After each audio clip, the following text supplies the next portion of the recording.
Hi, you guys. Lady ReShell here, author of Take Charge of Cancer, founder of Warriors Talk, where we empower individuals to take action that leads to a healthier lifestyle. This is day 20 of our 31 days, 31 facts in recognition of Breast Cancer Awareness Month. And we are going to give you the facts and encourage you to do your research. So join me.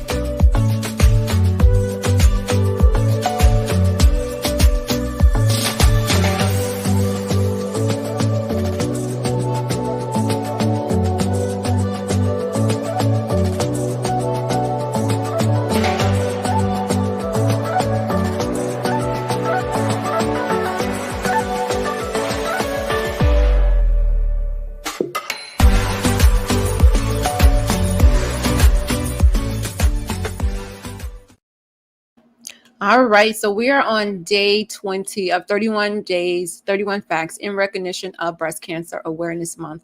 This is day 20, and our topic for tonight is do your research and get the facts. So now that you have processed and accepted the diagnosis, here is your chance to put in the work. And the way that you put in the work is by doing your research. So we're going to talk about some ways to do the research and some ways that you can get the facts as it relates to your breast cancer or cancer diagnosis.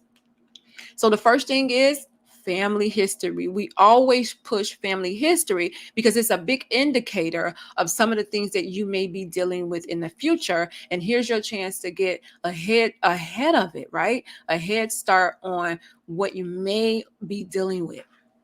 So what you need to do is we talk about talking to your family, getting a family tree, and figuring out who had cancer or any type of diseases. You should know this information because it just gives you a peek into what your future could look like. And then it gives you the power to say, you know what, I'm going to take some steps to be proactive so that I cannot deal with those things, or I can prolong when I am going to deal with those things. So you connecting and having conversations with your family is really going to be key in your cancer diagnosis and moving forward. So don't miss out on family history. So the second thing, when you're doing your research, reach out, go on the American Cancer Society website, and they have a Reach to Recovery program. This program connects survivors together, right? They connect you with a survivor who diagnosis is similar to your diagnosis, and you will connect with them, and they will tell you about their experience. They're going to give you the raw truth. They're going to encourage you. They're going to answer all the questions that you have so that you have a glimpse of what it's going to look like moving forward with treatment, with surgery, with recovery. And so you're reaching out to these individuals as you begin on your road to recovery. And so these people have been through it, and they can certainly tell you how to get through it. So the American Cancer Society has a lot of different resources, a lot of different information on their website that will give you power, and it will give you the truth.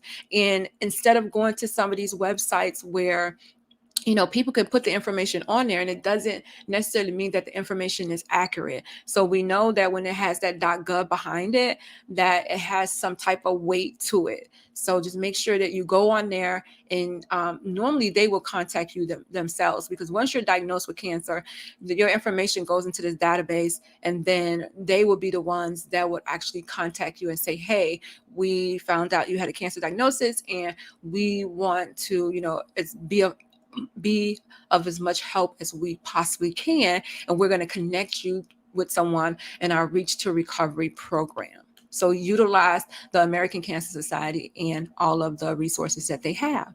So your third research is going to be talk to your doctor about your cancer risk. So here is you digging into, okay, doc, I did my family history, right? And I found out that I do have some cancers in my family. So what do I need to be doing so that I cannot get a cancer diagnosis, or so that I can minimize my risk of a cancer diagnosis? So here is your chance to get all of the information that you need from your doctor. Set up a plan. The doctor may say, no, I don't really think, there is a risk. So, just make sure you come for your annual appointments, and, we'll just, monitor you that way. Or the doctor may say, hey, you know what, let's start 10 to 5 years earlier than that person was diagnosed, and start just, making sure that we don't see any signs and symptoms. So talking to your doctor can be a real resource for you to come up with how I'm going to be proactive about this. Another way you can research is genetic testing. And I've done a show on genetic testing, and this will actually let you know if you have a hereditary link and what you can do about it, right? So we know that 85% of breast cancer diagnosis, the women do not have a hereditary link. Only 15% are statistics say that are hereditary. So getting genetic testing will help you figure out if I am prone to get breast cancer, at what percentage, or ovarian cancer, excuse me, at what percentage, right? And I always talk about Angelina Jolie, whose mom passed away at 56 from breast cancer. And then Angelina Jolie ended up getting the genetic testing and found out that she had an 87% chance of getting breast cancer and a 56% chance of getting ovarian cancer. And she ended up getting reconstructive surgery and a hysterectomy. So that was her being proactive from the gene testing. Now, you don't have to go to that extreme, but you can allow your doctor to monitor you and come up with different ways where you can minimize your risk of getting breast cancer. So the fifth thing that you can do when you're researching is research some of these support groups that are out here. I'm telling you, you need the support group. Like, your family is okay to talk to, but if they have not been through a cancer diagnosis, then their help in that area is going to be limited. But yeah, they can support you and they can love you, but you want to connect with some people, with some women who have been there and done that, right? And then you can like talk to them, and when you have these questions, and how did you make it? What did you do? I'm losing my hair. How did you cope with that? I'm drawing on my eyebrows. What kind of products did you use to do it, to make it look, realistic? How did you get your hair to grow back? Does your scalp itch when you shave your hair and when you have chemo? Is your head cold when you have chemo? What do you do?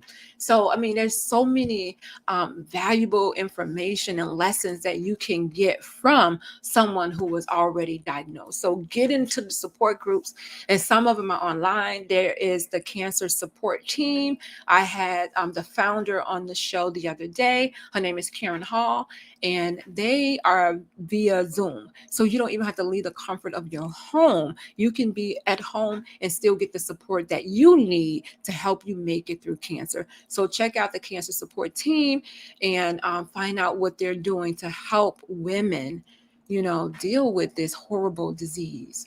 So let's get the facts, right? Let's talk about get the facts. Now, there are 3 types of cancer patients, right?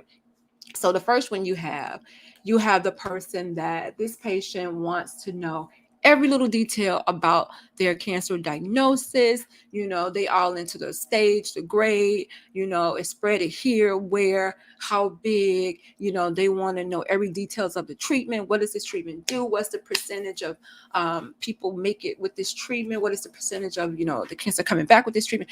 Like, this is the person that wants to know everything, right? So that's the first kind of patient that a cancer patient has when these are the things that they do when they're going through cancer. So then you have the second patient, is the patient who only wants to know surface information. Okay, I have cancer. We're going to do chemo, and then we're going to do radiation. Okay.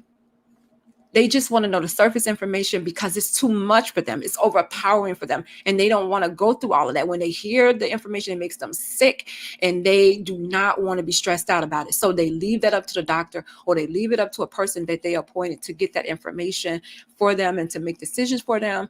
They don't want to be weighed down with the details of their cancer diagnosis. So the third person, when they go through cancer, this is a patient that just want to be done with it all. They just like, hurry up, hurry up, hurry up.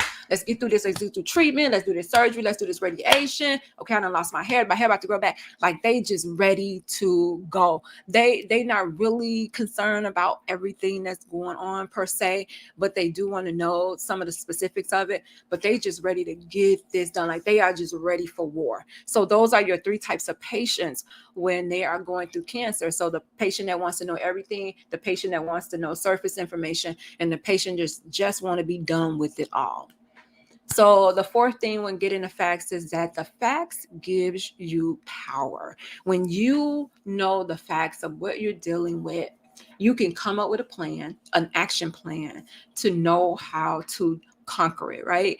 When you don't know the facts and you don't have everything that you need to make a decision, then that plan can fall through. But when you have the facts, then you know how to build your plan. So getting the facts about your cancer is going to give you power. So the fifth thing about getting the facts is that it allows you to brace yourself for what's to come. So when you're talking to the support group and when you're talking to the Reach for Recovery individuals, they're going to give you the raw truth, right? So this is bracing you for what you're about to deal with. Am I about to lose my hair? Yes, you are. Now, not all cancers and the medicine makes you lose your hair, but we know when we're doing chemo, this type of chemo with breast cancer, we lose our hair. So they're going to brace you. Yeah, your hair is going to come out. It may not come out with the first treatment. It may come out with the second treatment. So you may want to get ahead of it and cut your hair, right? When you're doing chemo, find some foods that you like to eat, because I'm telling you, you're not going to be able to eat a lot of things. So my one thing that I could eat was peanut butter. Well, two things: peanut butter, and then when I was eating meat, I would eat this grilled chicken pita sandwich. And believe me, I ate that for breakfast, lunch, and dinner. Breakfast, lunch, and dinner, because that was the only thing that I could eat that I really felt like I could taste it for some reason, because everything tastes like cardboard. So brace yourself for what's to come. And then that way your system won't be going to this state of shock and you're not able to move. You're paralyzed and you're not able to move on from what you're dealing with. And the last thing you want to do is to slow the process down, right? We don't want to slow it down. So when doing your research and getting the facts, it allows you to prepare your mind, prepare your body. Like when you're going into a fight, you don't just run in the fight. You run and you hitting the person. What some people do, right? You're gonna think and be like, okay, wait a minute. All right. You're not thinking very long, but you're going to be thinking like, okay, if I hit this person, that person may hit me back. And then what you going to do after that? So when you prepare your body, your mind, and your soul, you are strengthening yourself to deal with this fight, right? Your body has to be in shape, which means that you got to make sure that you're eating, make sure you're getting your rest after the chemo. In your mind, you're going to have to make sure that you are getting rid of those negative thoughts so that you can negative people, so that you can keep focused. And then you got to make sure you have that spiritual connection, because that's going to keep you lifted. It's going to keep you focused. It's going to keep you pushing. It's going to give you that hope that you need to keep going. And when you're getting the facts as a warrior, preparation is crucial to you winning this victory, right? So take your time to prepare. Take your time to gather your facts. You know who the enemy is. The enemy is cancer, right? So you got to figure out what are things you need to conquer this, right? What do you need? You need a support team to help you conquer this, right? You need to make sure that you are putting the right things in your mind and in your body. You need to make sure that you're making your doctor's appointment, that you're telling your doctor about different side effects or different things that are going on, even getting yourself some help to deal with everything that's going on, because mentally you have to be ready for war. If you go to war and you're not mentally ready, you're not mentally prepared, you could win, because your mind could be wandering, and in one slight off move could kill you. So you got to be ready. So according to the Mayo Clinic, you should write down these questions and you should bring them with you when you go to your doctor's appointment. If you have any concerns, this will answer everything, right? So these are some questions that you should write down. And the first one is, what kind of cancer do I have? Don't just take, oh, you have cancer. Okay, well, what kind of cancer? Where does cancer come from? Do you know? And most of the time they don't know. And the second one is, where is the cancer and has it spread? So that's going to lead to probably more testing, scans, or biopsy. And this is important. Can my cancer be treated? Because we do have people who may be in stage 4 and they just too far gone to where they say, okay, we can't do nothing for you. Or you may be in a position to where they say, oh yeah, we can do some chemo, we can do some surgery. So that's a question you want to ask when you are meeting with your doctor. And the next question is, what are the chances of this being cured? Can it be cured?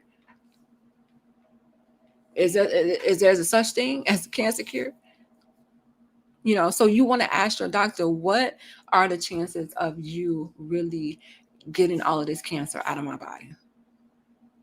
That's a major question. So next question is, what other tests and procedures do I need? So now that I have cancer, what tests do I need to do in order to get this cancer out of me?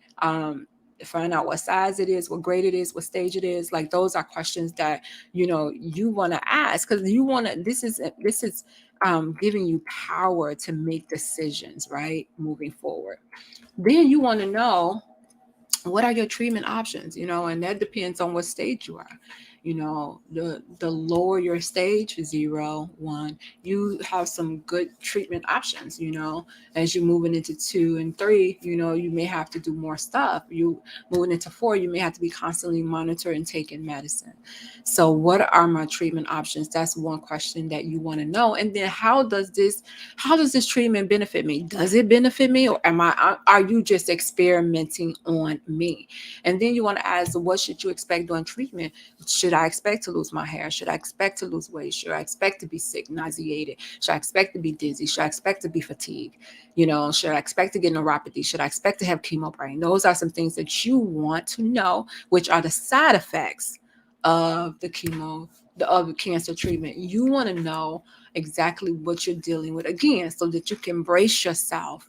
And I can remember the first time I had my chemo. I actually, when I got home, I was kind of just like laying there trying to see if I can feel the chemo like working in my body, like if I can feel it doing something. I was trying to just, sit still and see if I can, feel the change that was happening. And I didn't. So, and then the next one is, when should you call the doctor when you have these side effects and things are going on? How do you know that you should call the doctor? Should you call the doctor about every little thing? No, you shouldn't. But when should you call the doctor? So, those are important questions that you need to know. And you need to have written down or in your phone. So when you go, you can have a peace of mind, that the doctor has answered these questions for you. So that's the research, and that's the facts. You need to get the facts about your cancer. Now you also need to know, what's my chances of surviving, right? So the 5-year survival rate. So even though we are considered survivors at the time of diagnosis, we are not acknowledged as being cancer free until we hit that 5-year mark, right? So if the cancer comes back within 4 years, then you're not cancer free. Then now you're gonna have to start all over from that year that the cancer came back, and then start counting, right? And some people still add those years on to their years, but they don't consider you cancer free, or no evidence of disease is what they call it, until you hit that 5-year mark. Now, when I had my surgery, my breast surgery, my doctor came out and he put on my report, no evidence of disease. So it just depends, I guess, on the doctor. But normally, they wait until you get past that 5-year mark to say, okay, now that you cancer free. And I just encourage you just to celebrate as soon as you find out that you have it. Celebrate life, live life. Don't just wait until 5 years and then, oh, I'm celebrating now. And I know some people are quiet. They're quiet when, before they reach that 5 years, because, it scares you. So I'm encouraging you to just don't wait, just celebrate your life and live and embrace. Okay, I have cancer, but don't allow it to paralyze you. Don't allow it to stop you from living. Don't allow it to stop you from making memories and reaching some of your dreams and your goals. Just don't, take a risk that you never even thought about taking before. Take some risk. So even though they don't consider us as cancer free within the 5 years, you still can live your life and celebrate regardless of the cancer diagnosis. So you want to know what is your survival rate when it comes to the 5 years. So if your cancer is local, which means that it has not spread beyond the breast, right, where it growing, then you have a 99% chance to reach that 5-year mark. So if it's just in that breast and it hasn't went anywhere else, then you know that you have a 99% chance of reaching that 5 years.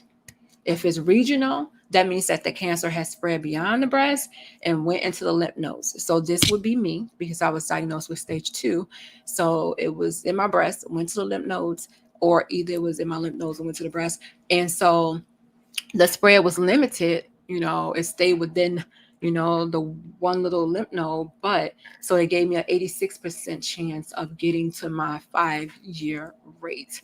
So when it starts moving, then your chances of it reaching that 5-year, it goes down. So if it's distant and it's spread to different parts of your body, then that is known as metastasis, and it is a 29% chance of you getting to that 5-year rate. But we know a lot of individuals who are stage 4, and they are kicking it and living past that 5-year mark. So don't allow that to scare you. Don't allow that to when you're fighting and you're like, oh, it doesn't make sense for me to fight because I'm a stage 4 and I'm not gonna make it past the 5 years.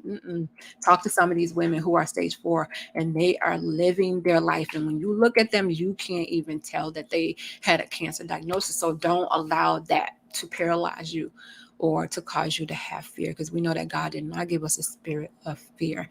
So I have just given you guys day 20, which is your research and get the facts, which is so important when it comes to your cancer diagnosis, because you want to know what you're dealing with so that you can put a plan in place and know how to attack it. That's what warriors do. Warriors just don't go to war and just jump out there without having some type of strategy, right? So the same thing when you're diagnosed with cancer, you have to have some type of strategy in place to fight the cancer, to attack it, and to make sure that your mind, your body, and your soul stays intact, when you're done with this treatment. So all right, you guys, thank you for joining me for day 20, which is do your research and get the facts. Tomorrow is day 21 of our 31 days, 31 facts in recognition of Breast Cancer Awareness Month. And this is leading up to our 5th annual Survivors Night of Reflection Gala, which is taking place. Oh my God, it's coming up so fast, which is this Saturday on the 23rd.